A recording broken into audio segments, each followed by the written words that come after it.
Good evening, everyone. My name is Sam, and on behalf of Book Soup, I'd like to thank you all for joining us for tonight's event with Andrea Elliott in conversation with Brittany K. Barnett, discussing Invisible Child, Poverty, Survival, and Hope in an American City. Tonight's event will end with a Q&A, and to submit a question, please use the ask a question button at the bottom of the screen. If you see a question on the list that you'd like for our speakers to answer, you can click the like button and it'll bump it up in the queue, and we will try to answer as many questions as time will allow. And please also feel free to engage with each other and the conversation in the chat area to the right. We'll be hosting more virtual events in the near future, and you can learn more about them on our website by signing up for our email newsletter. You can follow us on social media at Book Soup. You can follow our Crowdcast page right here to get direct notifications, and past events are also available on our YouTube channel. Please support Book Soup and our authors tonight by purchasing a copy of tonight's featured book. You can do that by clicking the green button right below the viewer screen, and it'll redirect you to our website where you can complete the checkout process. We do have signed book plates, so take advantage of that while we have them. And yeah, it's a really important time to support independent bookstores, and it's Andrea's first book, so make sure you get that signed. And we're also open for in-store browsing. So if you're local to Los Angeles or if you're visiting, please come by from 10 a.m. to 7 p.m. and we would love to see you. And with that said, let me introduce our guests for this evening. We're keeping Andrea's short. So Andrea Elliott is an investigative reporter for the New York Times and a former staff writer at the Miami Herald. Her reporting has been awarded a Pulitzer Prize, a George Polk Award, a Scripps Howard Award, and prizes from the Overseas Press Club and the American Society of News Editors. And this is her first book, so we're really excited to have her with Book Soup tonight. And Brittany K. Barnett, our in-conversation guest, is an attorney, author, and entrepreneur. While working as a corporate attorney, Brittany was committed to pro bono representation of clients buried alive in federal prison under draconian drug laws. Her dedication to this life-changing work resulted in freedom for numerous people serving fundamental death sentences for federal drug offenses. Dedicated to transforming the criminal justice system, Brittany founded 2 nonprofits to carry out her life's work. The Buried Alive Project, which works to dismantle life without parole sentences handed down under federal drug laws, and Girls Embracing Mothers, dedicated to empowering girls with mothers in prison. She's earned many honors, including being named one of America's most outstanding young lawyers by the American Bar Association. And Brittany is also the author of A Knock at Midnight, A Story of Hope, Justice, and Freedom, which is a memoir that was chosen by Amazon editors as the #1 book of 2020. And I can put a link to that in the chat area as well. And without further ado, I'm going to turn the camera over to Andrea and Brittany. Thank you both so much for being with us tonight. And everyone at home, please sit back, relax, and enjoy the presentation. Hi, Brittany. Hi, Andrea. How are you tonight? I'm well. I am so delighted to be in conversation with you. And I am a third of the way through your stunning book and finding it really hard to put down, and just feel like we have so much to talk about. We do. Thank you so much for reading it. I would love if we could just kick off by setting the tone with you reading the prologue from Invisible Child. It is pretty profound, and I think it'll help lead our conversation tonight. Oh, okay, great. This is Invisible Child, and the prologue begins like this. October 6th, 2015. First, they came for Papa. The 8-year-old boy asked no questions. He knew to be quiet in the presence of strangers. 2 women led him into a silver van. Papa looked out the window as the ignition started. There was his school, a rectangle of brick that got smaller and smaller as the van pulled away. 11 miles south, another van collected Papa's brother from his school and 4 sisters from their schools, delivering all 6 siblings to the same place, the Staten Island office of New York City's Child Protection Agency. Only the youngest child remained. The van turned east, heading up Laurel Avenue toward a white clapboard duplex with a boarded-up window. There, on the sidewalk, stood baby Lily with her father. The toddler hid behind his legs. As the van slowed to a halt, the father wiped his face.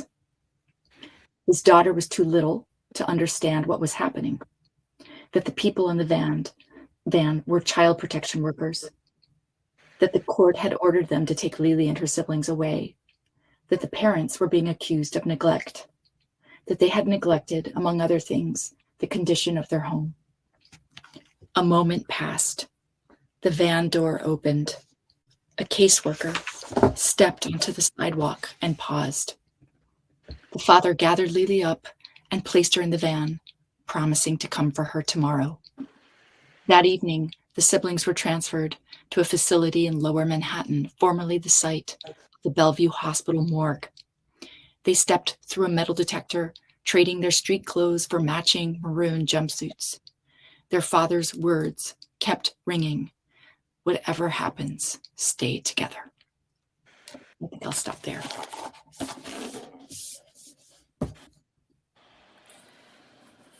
So I wanted to start, first of all, the book is great, for lack of a better term. I don't even know that words could do it justice, just how you center the human element, how you can feel the heartbeats of Dasani and her family on every single page. And I wanted to start just with this monstrous concept of poverty. Yeah. And just what that means, what that looks like, what that feels like. I grew up in rural East Texas, a small town of about 1,200 people called Bogota. And there was definitely poverty in Bogota. There were definitely families who lived below the poverty line in Bogota.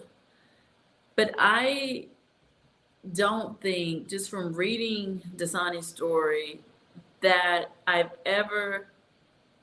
know that I've never witnessed this level of poverty. Mm-hmm. And so I wanted to just get your thoughts as it relates to Dasani and her siblings, but also as it relates to just your broader work. The book is Dasani's story, but it also really dives into policy and really just with your research, with the work that you've done over the past decade, on this topic, what are the differences and similarities that you see between rural and urban? Yeah, this is a great place to start. I think poverty presents itself in many different ways. And in the very beginning, I cast a wide net as a reporter. I was trying to find several stories because I just wanted to write more broadly about child poverty. And so this was while I was at the New York Times doing this as a newspaper reporter. And I went to places like rural Michigan. I looked, at rural Pennsylvania as well. The thing that eventually just drew me into this particular story was that it was in my own city. And I felt that more than any, one story, what was really, really important was that I, as a reporter, was able to immerse as much as possible in the lives of the people that I'd be writing about. And especially when you're looking at something like poverty, there's a lot of uncertainty. There's a lot of disruption and upheaval, address changes, cell phones getting cut off, sudden things happening that you can't. And so even just being able to get in my car and drive 3 hours to a part of Pennsylvania that I was looking at, for example, versus just jumping on the train and being there as quick as possible. I can't imagine, or in retrospect, being able to do the kind of reporting that this book represents, having not been nearby, because it was so unpredictable. And there were so many twists and turns and things I just didn't see coming. The family didn't see coming. And I needed to be there a lot.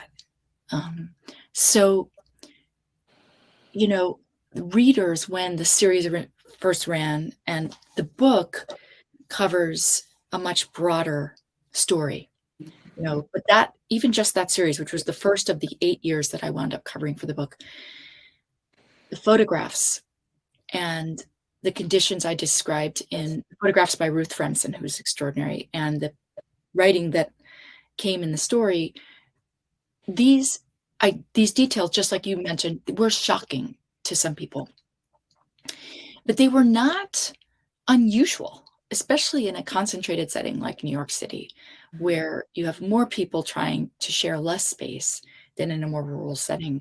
And what I think was so important about it was, once you got past the shock of her daily life, the fact that Dasani, her 7 siblings, her parents were living in crammed into one room, one mouse-infested room at this decrepit city shelter that was just a few blocks from townhouses that sold for millions in this gentrifying neighborhood. That was the central idea that got me interested in trying to find a kid in a neighborhood like that, was just or the central question, I should say, which is, what is it like to be growing up in this new urban setting where there is a kind of constant exposure to this wealth that's out of your reach. It's right in front of you, which was very different from the Brooklyn that Chanel, Dasani's mother, had grown up in. Mm-hmm. And I'd love to come back to that in a second, but what I found myself in this world, and then what I think I saw with the way that readers responded to that original reporting, and then now in a much broader way to the book, was just a kind of quick sort of, it felt like, kind of shocking to see these conditions, and then pretty quickly you relate to Dasani, because so much of her human experience is just universal. It's about aspiration. It's about the power and strength of family. It's about the role of love in shaping her life, the role of the role models that exist in her family, her matriarchs. It's a New York story. It's a New York story, and it's a sort of very American story, essentially, and it's a family saga. And I think what I would like, and I think this has happened already with readers, is this feeling that, as different as it seems at first, as horrifying as some of the conditions of her room in that beginning scene were, you start to relate to her enough that you stop seeing it as strange or different. And it's as if Dasani's problems become your problems, right? Because you're following her. She is the protagonist of the book, right? The universe of the book is her family, but she's the central protagonist. And I found myself again and again, as I was following her, just utterly mesmerized by the way in which she met the challenges of her life and kept trying to push forward, and didn't allow her poverty to define her. There's so much more to say, but that's where I would begin. It's really beautiful how you put it, just how when the reader's engaging with the pages of the book, that they become, in a way, Dasani. Her story is so different from mine, but so much like mine. And so I saw a lot of myself in her, even being from rural Texas. My mother struggled from drug addiction most of my life. It ultimately led to her going to prison. I was the oldest sibling, and I just know this heightened sense of responsibility that I carried for my one little sister, Yeah. not to mention several siblings, when my mother was on ground zero at her worst, and seeing just disaster through addiction unfold, this tiny arms reach away, and feeling like I could fix my mama, feeling like that I could heal her, when now as an adult I realized that I couldn't fix her and it wasn't my responsibility to. But there's something so minuscule in that vision of a child, and I thought about Dasani, and she went to Hershey, and she's in, I left and moved with my grandparents when I was in middle school. And my mother's addiction got worse. And my sister had to endure a lot that I just related so much to Dasani with. I was like, well, if I hadn't have left, if I was there, this wouldn't have happened. If I had to just stay, mama's addiction wouldn't have spiraled out of control. I would have been able to protect Jazz. And it just, when Dasani was having those feelings, and I hate to fast forward so far, but when she did end up going to Pennsylvania, there's this sense of responsibility that was almost just innate.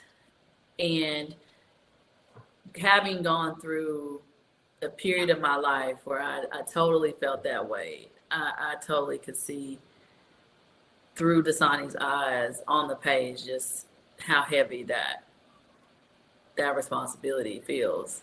I mean, it shines through in your writing in A Knock at Midnight. And I also saw, when I was reading your book, glimpses of what Dasani expressed again and again. But you are writing this is a memoir where you're revisiting what it is to be 10. And I think what was so interesting being with Dasani when I started following her when she was 11, is she would now look back the way that you did and maybe say some of those things. But at the time, she couldn't articulate them. She was remains an extraordinarily articulate kid. Is one of the things that drew me in. She wanted to talk, but she wasn't able to put words to that at that time, because she was, precisely because of exactly what you're saying, what you described, that there is this incredibly intricate link between the daughter and the mother at that tender moment of being 10 or 11 and facing the huge challenge of addiction and wanting your family so much to hold together. She didn't experience herself as separate.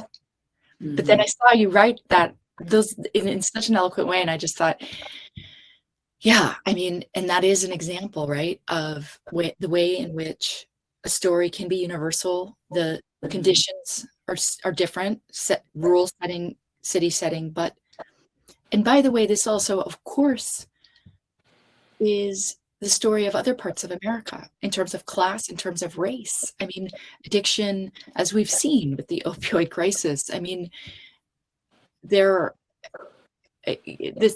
is a problem that is not unique to the poor, but at all. And so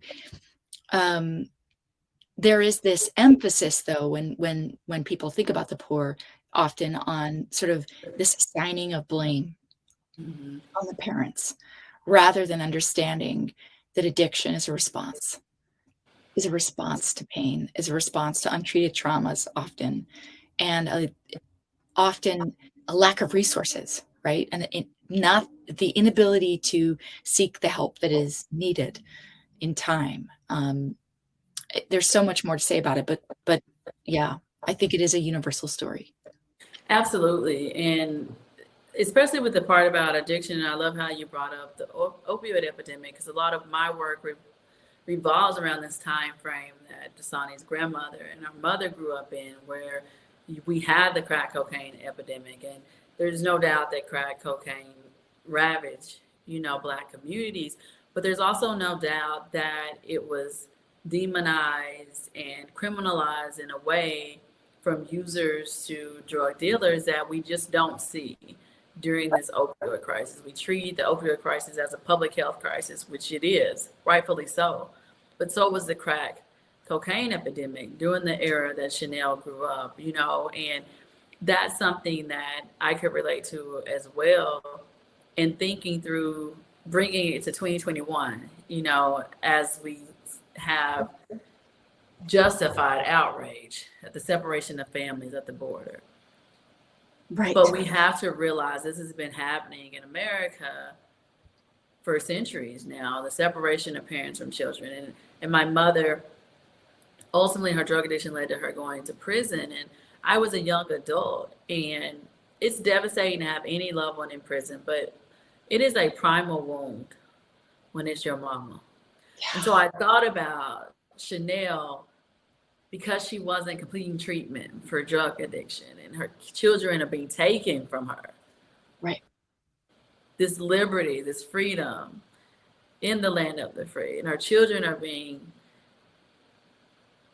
their lives are disrupted, and she was being criminalized, not just Chanel, but Dasani and the other children being criminalized because of addiction. And it was just fascinating because it brought back so much for me on how much we punish addiction in this country and treat it as a moral failure. And as you mentioned, it is such a response to trauma. Yeah. And that's something I wanted to talk to you about, that I was grateful for reading the book, because it didn't read like trauma porn. Thank God.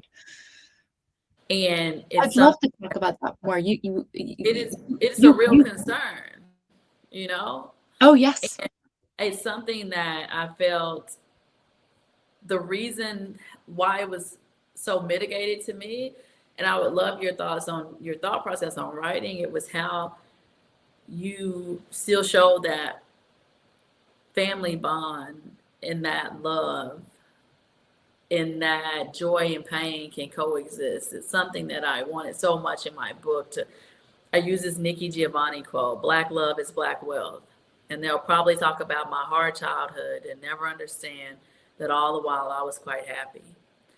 And really wanting to show that the Black story is much more than this monolithic struggle story that we see all the time. And I love that about Invisible Child, on how you show joy and pain being able to coexist in this multi-dimensional aspect of love under the suffocating level of poverty. And I'm curious if that was intentional on your part, or if it came with an ease because that's what the family exuded. I think it's impossible to spend time with this family and not be overwhelmed by the bond, the love. There's a lot of, it's interesting.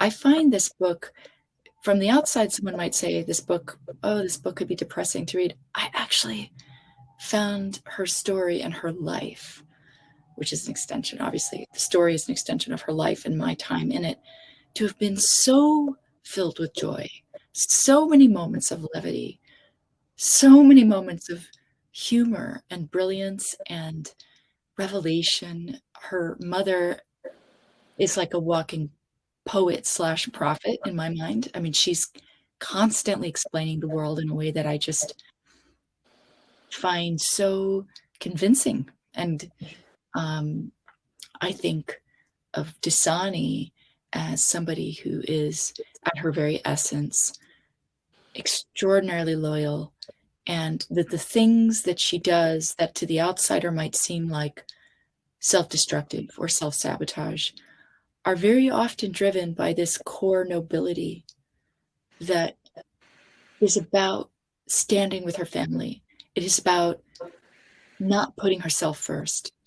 There is little room for individualism in this family. This family, they relied on one another, not just to survive, which was obviously a big part of it, and that's the hardship piece, but like to derive to reach fulfillment. I mean, this was, so yeah. So I think that the more time I spent with them, the more kind of fascinating I found them, and compelling, just compelling, deeply compelling. And I detest monolithic treatments of any human being. I have spent, my entire writing life trying to do something else, trying to do not that.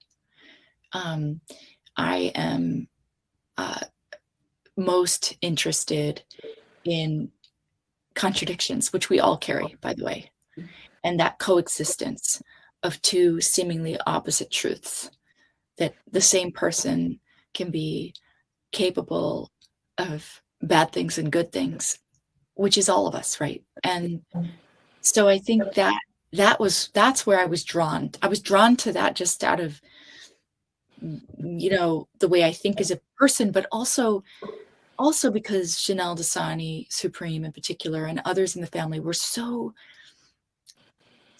forcefully present and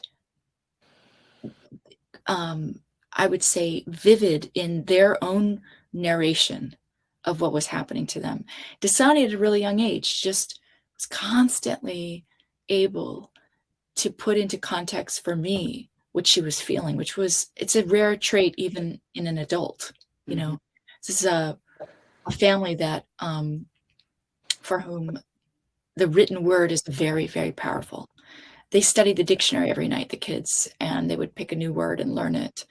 Their parents, Supreme, got his GED in prison while serving one of those sentences that you were just talking about during that whole period. And he never got to go to college, but he is self-taught and self-educated, as is Chanel. And they actually read all of my work before deciding to let me in and very carefully assessed it. And we had long conversations about it. And I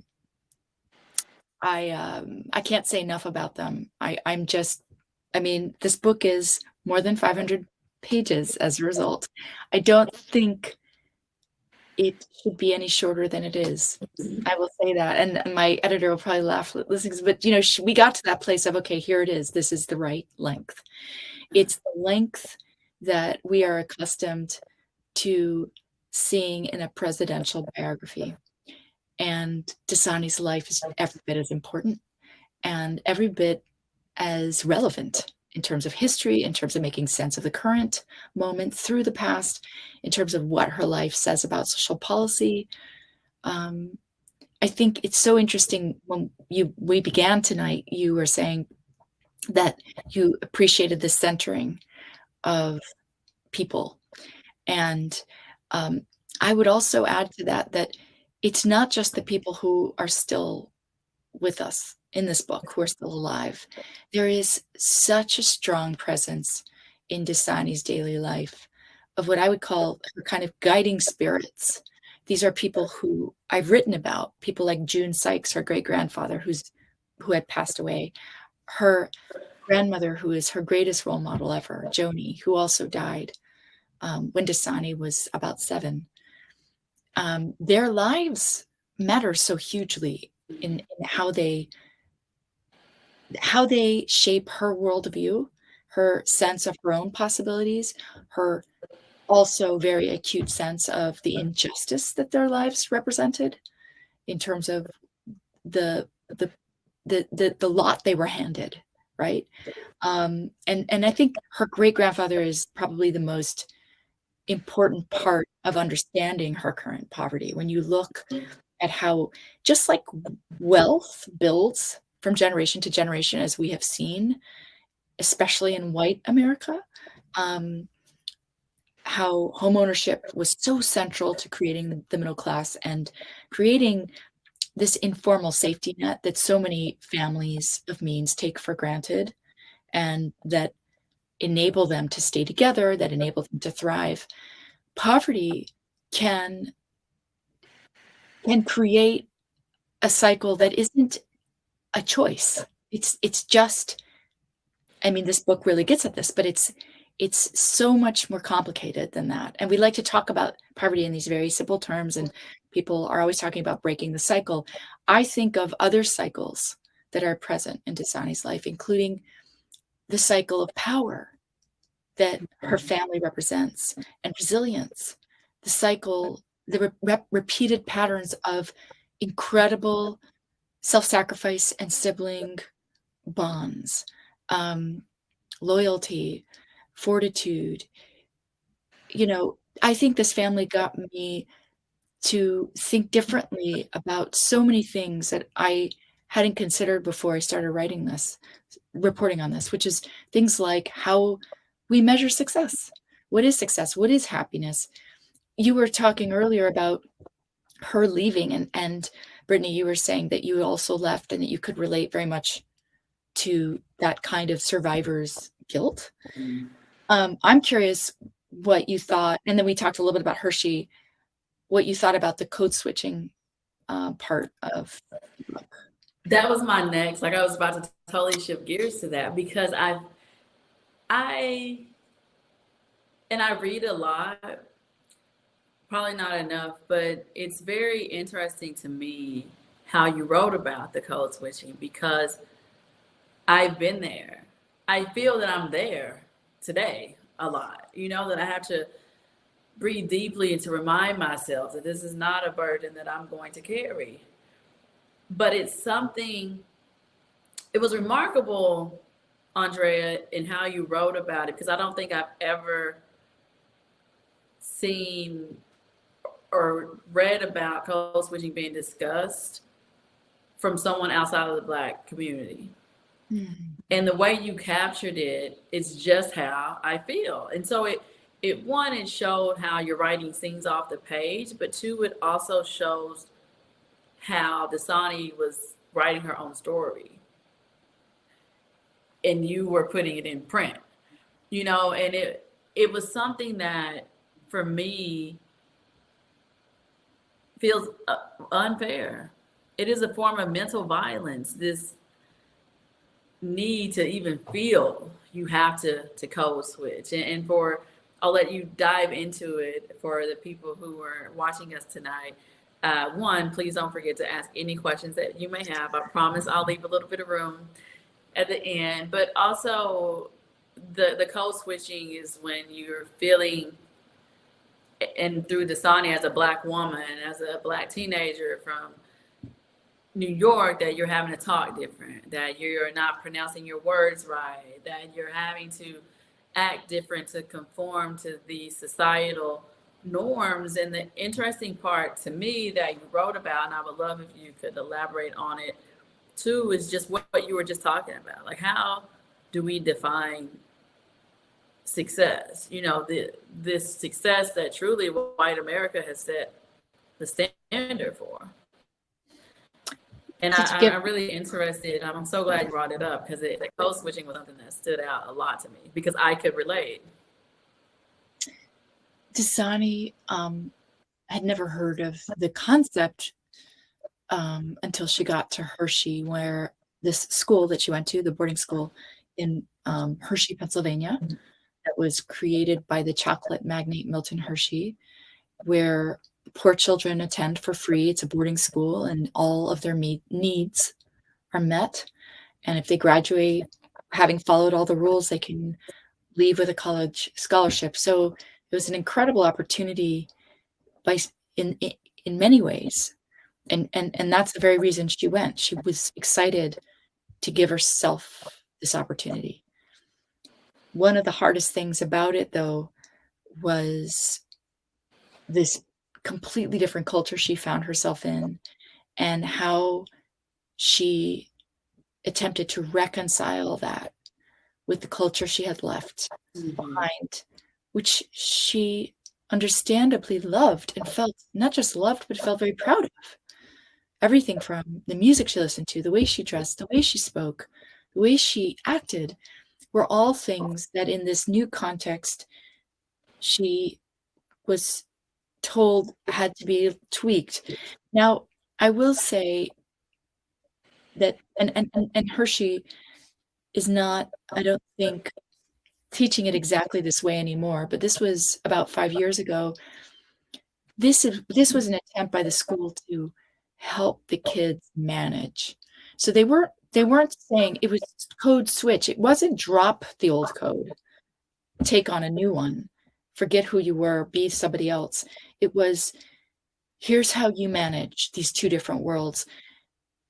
When you go back, you speak and dress and act however you want, but just know that you can go into different worlds and bring different forms of linguistic and behavioral codes into those worlds. That's how it was explained to her. And this was an attempt to almost ease the burden, in a way, of being in this new place and being corrected, you can't say ain't, you need to say isn't, because this is proper English, and this is what is going to propel you into this professional world that Dasani came to regard as acting white, as white America. And the behavioral changes, don't swear, try to calm yourself down, she felt was acting fake, being two-faced. And there was, all through this book, there is this tension between being loyal to your core self, your true self, which is also your family and your home and your roots, and reaching for something more. Can they not be at odds with each other? That was sort of Dasani's ultimate question, I think. Can't I do both? Can't I keep my identity and at the same time thrive? Why do I need to leave? Why do I need to depart? Why do I have to leave behind this other way of talking in order to succeed? What is success? I mean, I think to Dasani, success is obviously the same things that anybody would want: shelter, food, the basics covered, and not to be stressed out, and to have stability, but also to be able to reach, fulfillment in a context that feels authentic, that doesn't feel like you're necessarily having to speak a different way or dress a different way in order to be accepted. It's so interesting because when I started following her at the very beginning, I understood her to be a homeless child. This was, of course, like the label that was assigned to Dasani was homelessness. She was one of more than 22,000 children living in the city's shelters, homeless. She, to my mind, is in a kind of metaphorical sense, the person most at home in New York that I've ever met.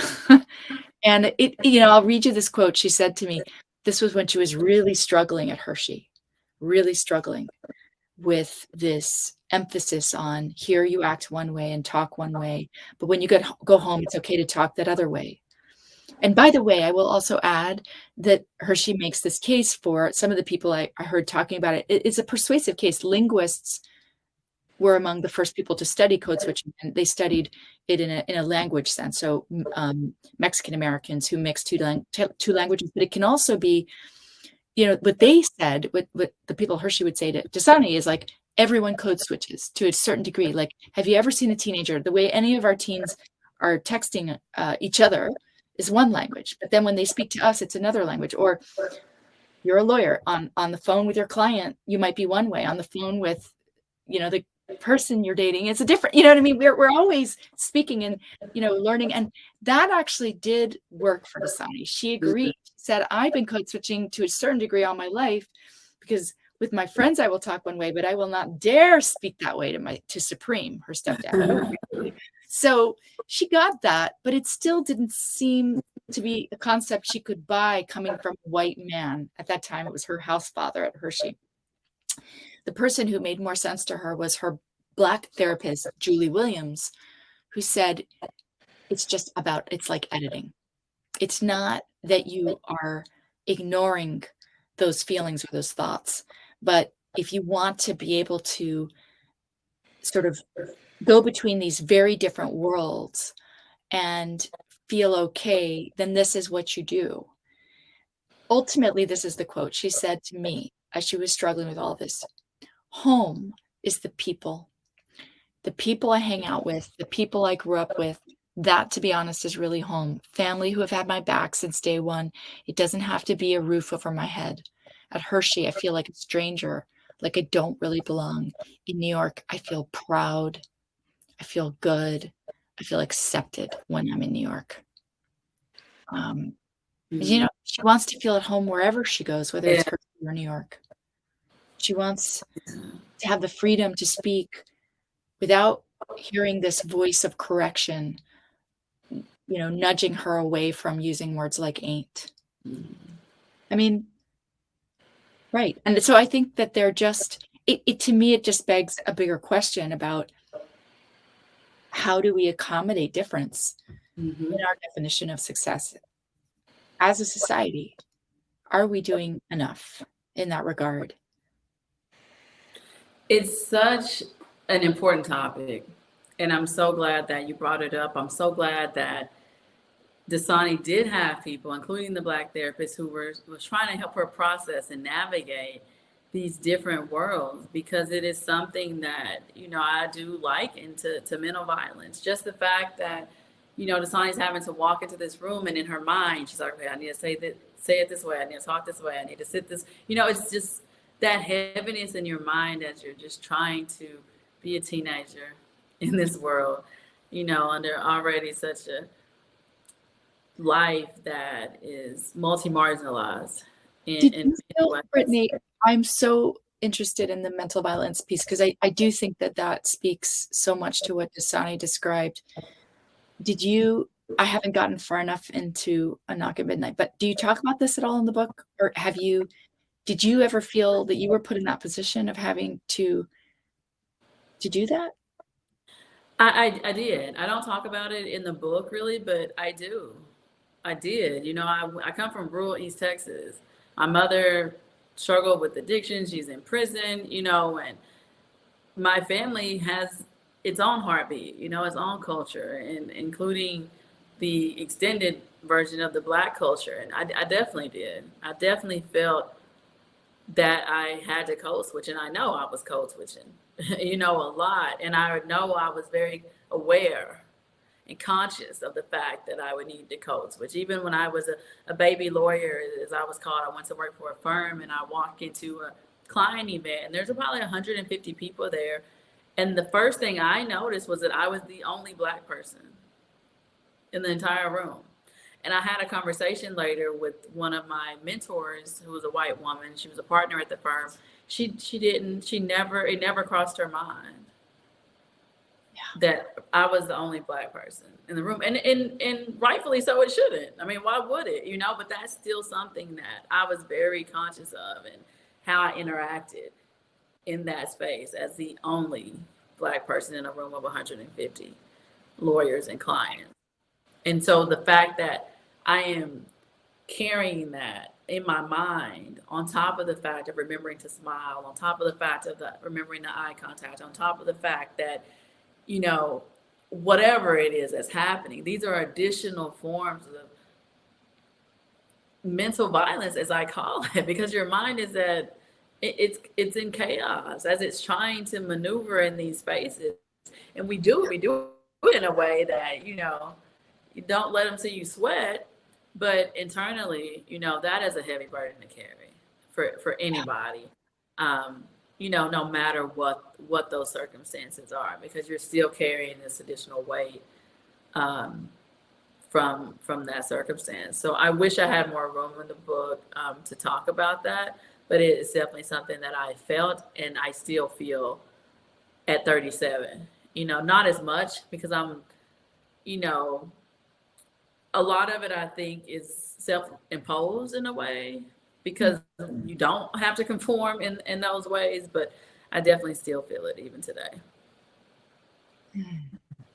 Yeah. So I was so happy, that you brought that up, for sure, because it's definitely something that myself and, a lot of other Black women in my circle talk about a lot. And so people need to read about it. They need to know about it. They need to be more cognizant that this is happening in the minds of Black people, people of color, people just from different cultures in general, and just the weight that carries. So I was so glad that you addressed that. And it leads to one of my next questions. And I know we're going to leave time for Q&A, everyone. Please ask your questions in the chat at the bottom. But these are more like about the writing process, because this is my first book as well, but I am not a professional writer in that sense. I would never. If I hadn't read your bio, I would think like, okay, this is like her fourth book, and she's also a novelist. This is just a memoir. But you're an extraordinary writer. Thank you. I really appreciate it always just stuns me.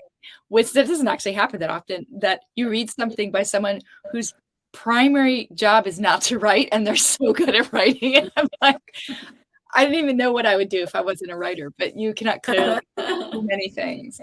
Thank you. Thank you.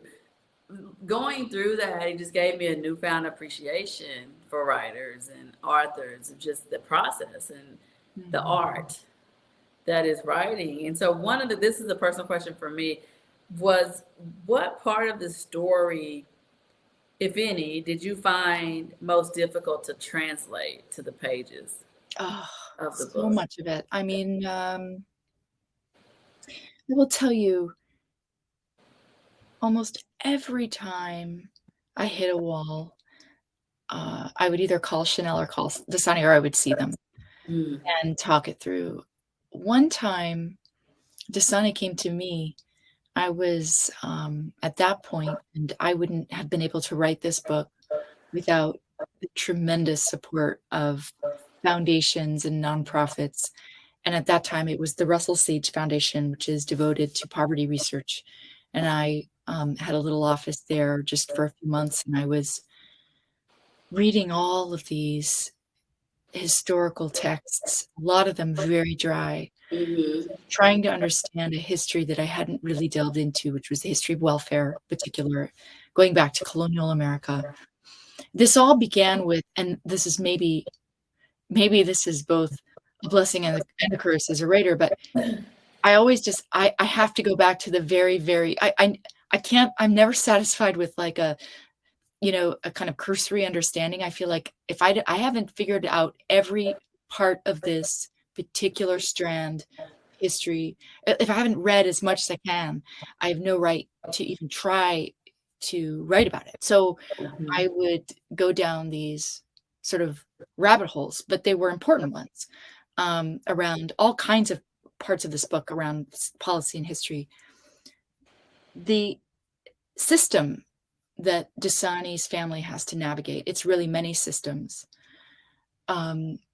is it's almost, it's like this labyrinthine thing to try to understand. And people's eyes tend to glaze over when you talk about these institutions. However, they're very, very important to understanding the material reality of Dasani's life. And so how do I make that come alive? How do I even begin myself to understand it? There are all these agencies with different acronyms. How do they interact? How do I make this visually something that people can follow even? Because I'm a very visual thinker. Me too. And yes, and every time I remember talking, I called up a source of mine who's very involved in this world, and I said, do you just have like a map? Do you have like some kind of, not a map, sorry, a chart that explains all of these various, like how they interact and who's under what? And she said, no, but I really need one. So if you come up with one, send it to me. So Dasani comes to see me. We meet up that day. I'm there. I'm working at Russell Sage. And she could tell something's wrong. She's like, Drea, what's going on? And I was like, I'm just suffering through this explanation of history right now and trying to figure out how to like explain these systems and like what they are in your life. Because I've been at that point with her at the welfare office and at the intake center for homeless families, and also outside the ACS office. So there are these acronyms that are very, very central: ACS, Child Protection; DHS, which is Department of Homeless Services; and HRA, which is welfare. I need to explain this to the reader. I need to explain how they fit in your life. And I remember she kind of just closed her eyes, and what came to her was a map. It was like, you're looking for a map or a grid or something. Well, here it is. DHS is the Bronx. HRA is Queens. And I already knew this because I had been Bronx, Queens, and it suddenly came together. It was like, this is exactly, there's this unseen parallel map that is Dasani's. In fact, we wound up doing this in the book. There's a map at the very beginning that shows you Brooklyn and Fort Greene, but as Dasani sees it, and what matters to her life and to her story, right? And it just sort of came together, and it was one of those like great moments, but it was so hard in the beginning, and then suddenly she's shown me the answer almost every step of the way. I love it. Patient enough, her life will show me what matters next. And literally the arc of the book is DHS to ACS to DOC, Department of Corrections, which is where her brother is now at Rikers facing a murder charge. That is one arc. That's one way of understanding these systems that her life traverses. Mm-hmm. But really, it's a human story. And even these systems are human constructs. And when people ask me that's powerful. Well, what's the answer? There's so many policy answers potentially. I think of the people on the front lines as the people that need to be consulted because they hold so much power and they also have so much experience on the ground with how these policies play out, right? And so I just saw that again and again at the welfare office or with the caseworker at ACS.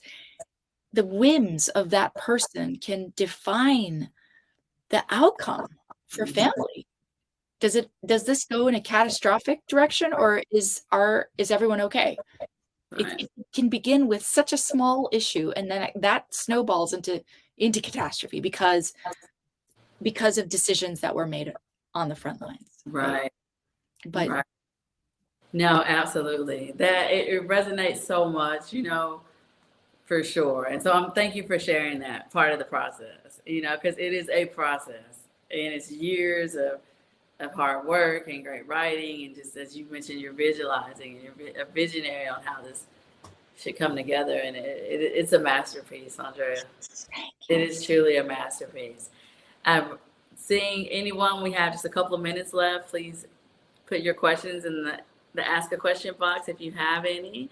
Otherwise, I'm going to ask the last question. And it's more so, because I get these all the time, and it's not that I hate them, but, and they say, what is the solution? And I'm like, the solution is to transform the whole criminal legal system. What do you mean? But I get the question. And so for me to you is, where do we go from here? I think what I most want is for people to read Dasani's story and connect with the way she sees it. I think that the way to get people to care in general is to draw them in to the human experience. I know I've learned how to do that better over the course of my writing life. I think I know how to do that pretty well. I don't know how to create solutions. I'm not a policymaker, but I do think that there is a relationship between a book like this and the thinking that goes into policymaking. I think so often we lose sight of the stories on the ground.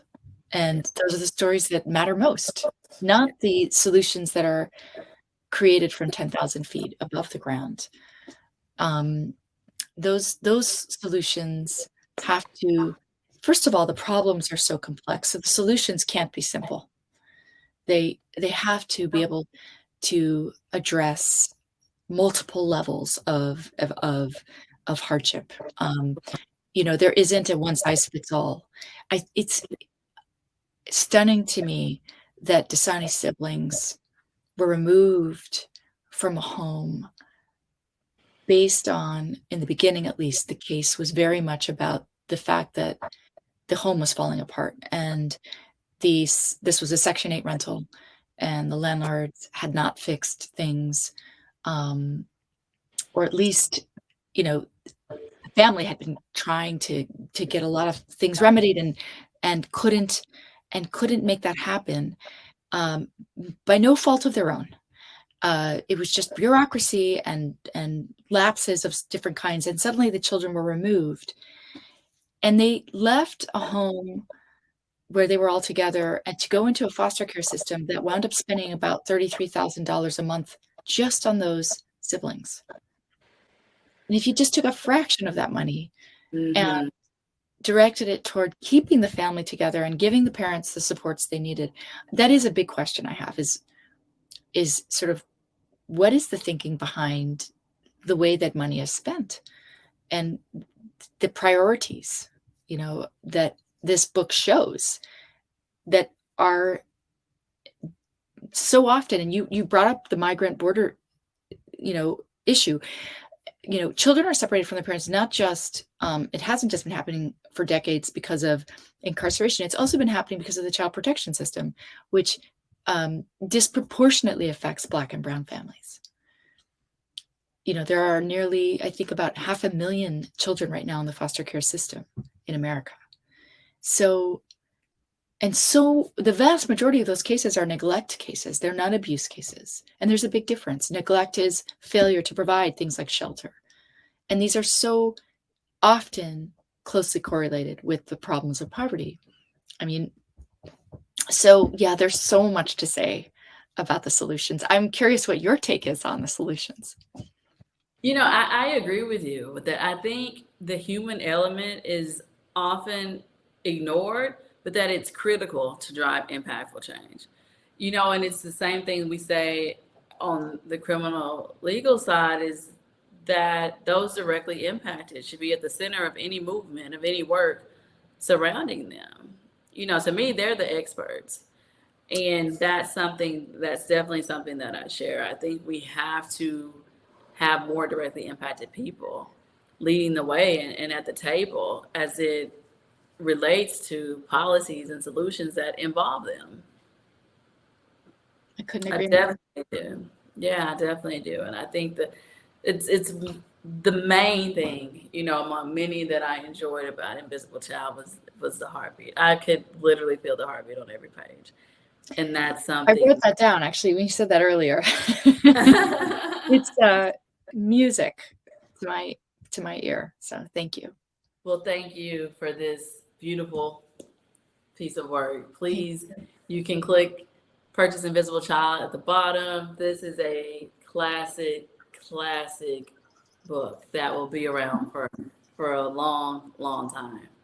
And you can also find A Knock at Midnight in the links that were just sent out. I think there was a link sent out. So please also buy that book. Thank you. It was such a pleasure chatting with you tonight, Andrea. Absolutely. Huge pleasure. Thank you. Thank you both so much for joining us for such an important conversation. This will be archived here. So anyone who didn't see it live, or if someone wants to share with their friends or anyone, they're welcome to share with this URL. It'll be the same. It'll be right here, and also on our YouTube page in the future. So yes, please buy these books, the green button, and then in the chat area. And I hope you all have a wonderful rest of your night. And congrats again, Andrea and Brittany, since your book came out last year. Yes. Thank you so much. Thank you so much. Thank you both. Good night. Good night.